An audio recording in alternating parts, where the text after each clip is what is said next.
Okay, as you can see here, we have just been filled in a long trade at 1294.50 for 4 contracts.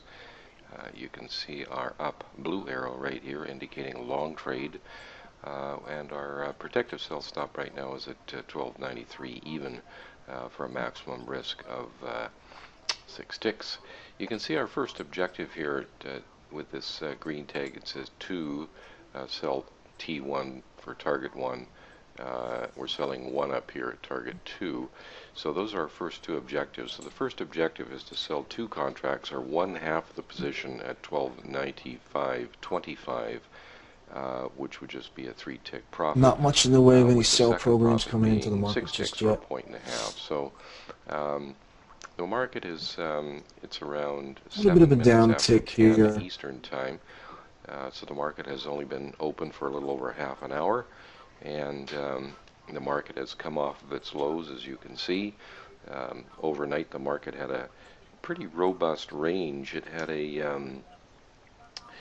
well, let's see here. It had a Back low down of the flat on the 86.75 and a downtick. high of 98. So that's over a 10-point range. So not bad for the overnight range, considering a lot of our daytime ranges had been, I think, averaging in the around the 7 range here, leading into yesterday. And of course, yesterday we had a pretty good move, so pretty good range on the day, I should say. So the market hopefully is getting a little bit more active. Let's talk about our dashboard real some, quick here. We're going to continue to monitor this uptick. That's why we've gone ahead and still seems to be some buy pressure here.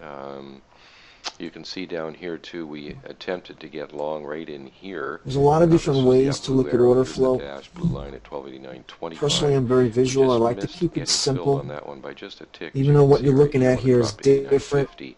Maybe you've never looked at charts in this manner, so it might not seem simple to you, but it's set up in a very visual manner. To get on the long side here as the market. The traders, when they're looking at order flow, some traders like to look at time and sales, footprint charts. Personally, I'm not into doing any math or staring at numbers when I'm trading. I have the dashboard set up to make it easy to visually scan the market for opportunity. Looking for both trade locations, proper trade location, and proper order flow conditions. Within 10 minutes. As a general rule of thumb, if we think it's a really good opportunity, and comes down to 2 things: the information that we look at, and how we choose to organize that information. We'll, in a lot of cases like that, give it an extra few minutes, generally an extra 5 minutes or so. On the other hand, if we think Euro downticking a little bit here, Euro currency. So we have 3 charts that make up our dashboard, not counting the tick here. If our 2 out of 3 is somewhat weak, then we will generally manage that. Chart 1, 2, and 3. Chart 2 more of a nimble perspective, meaning that is our buy pressure, sell pressure. See our first objective hit within just 5 minutes instead of 10. Because we really don't have as much time. What we're looking at here on the bottom of each one of these charts is order flow organized in a little bit of a different manner. According to what we believe is Chart 1 and 3, it's the same study, same information, just on a different time frame. Chart 2, the information is organized a little bit differently than the other 2 charts. In a pretty strong fashion here, so first off, on the top of Chart 2 here, we have what we call our market map. These are zones that we create based on previous areas of supply and demand imbalance. These are reference points for us.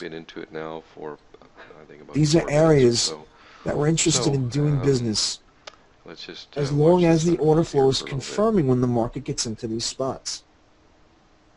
These are areas of retail value above the market and wholesale value below the market. By the way, you can see over here from yesterday, we had this brown patch yesterday was when the market rallied up to the high. These zones represent previous areas in the market. Backed off in a pretty good way. Excuse me, where buyers or sellers are really proving themselves to be. You know, it's not all that surprising that it's somewhat stalling. You can see the low of that area is right here, 95.50.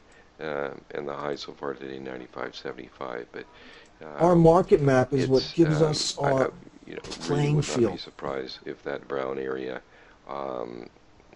does get taken out at some point today. Gives us that perspective. Just with the kind of action in particular that we have had in the early going. We're interested in doing business. We'll just keep monitoring this trade. And where are the reference points we can use to control our risk?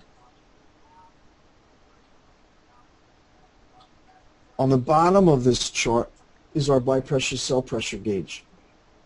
This basically is a momentum of the order flow. It's not momentum of price. In a nutshell, the big difference in using the order flow momentum information as opposed to price momentum information gives us the opportunity to glimpse into changes in price before price actually changes, as opposed to using standard momentum price-based indicators that give you a heads up after price has already changed.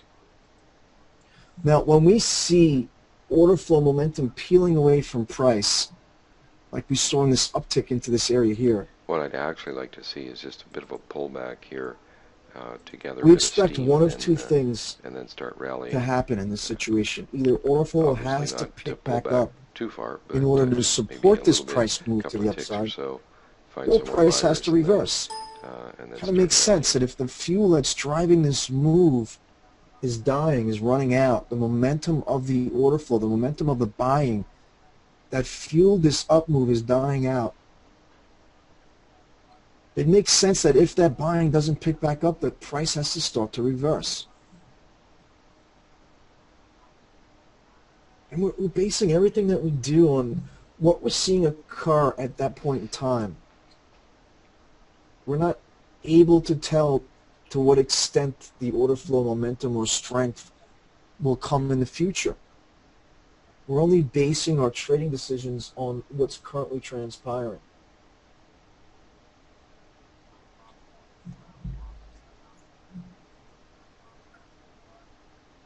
Market kind of getting stuck up here at the highs. You know, we've got a little bit of a demand vacuum here, but we're not getting any sort of supply coming. A little bit of a pullback there. So we have this demand vacuum where stops are hit. That's what's causing this By the way, we do have a nice green filter in here. You can see stops get done. It started off pretty quickly. They all get hit. It was actually green Shorts even when we tried to get have long gotten down squeezed here out. No more buying at that point in time. So the market starts to drift lower naturally. But we're not seeing much in the way of supply coming. Not seeing a lot of selling. Exhibiting here in the early going today is pretty darn bullish. So if there is no supply coming in, no selling, the market is naturally going to want to start to probe back up, see if there's any more demand there. Okay, the market this is what we're seeing right now. It's a process. Target filled. Stop has been adjusted to 93. Where the market continually wants to probe, as long as it gets a sense that there's more demand that they could hit. Even if we don't get filled, in other words, it'll adjust immediately, and that's usually the case because still seeing a little bit of buy pressure here. As soon as the market reaches your limit order to sell, when you're in a long trade, so not looking to start to fade this just yet. Filled. If the market's quite strong and it just kind of pierces through there with fairly good strength, then yeah. Then obviously we're going to look for a move up into our next inventory point, or if we do get a nice sell response here, as you can see, I'm not making the adjustments manually.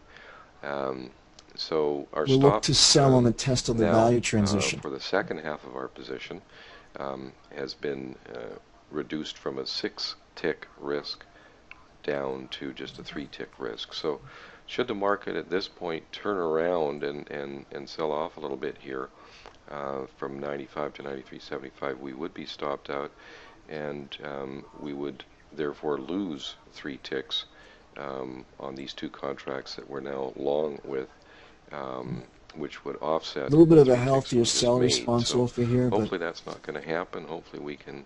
We've seen a big response in the order flow just yet. Half decent buying remain in here, although when the market went up and hit that high at 95.75, that was the same high as we'd had just a few minutes ago before we got into the trade.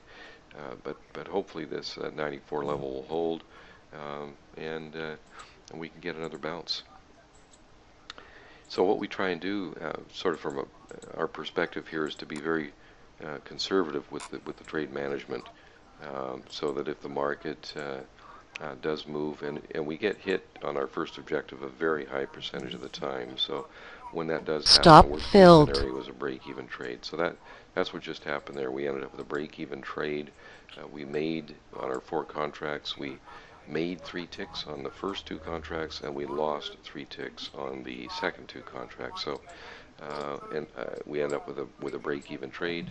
Market down ticking a little bit here. Of commission. So that's really how one of our basic trades unfolds. It's not that uncommon. Let's continue to work through our dashboard here. Head higher. Have a bit of a pullback here, but you know, things. So chart 2 we talked about. We have our market map up here. But at any rate, it did come in and stop us out. Gives So our areas that's of a wash buy or scratch on that trade, and we will look orders for and sell orders where these orders are located in the market. At any rate, thanks for watching the video. And on the bottom of this chart, we have what we call our buy pressure, sell pressure gauge. Wednesday, January the 18th, 2012. Charts 1 and 3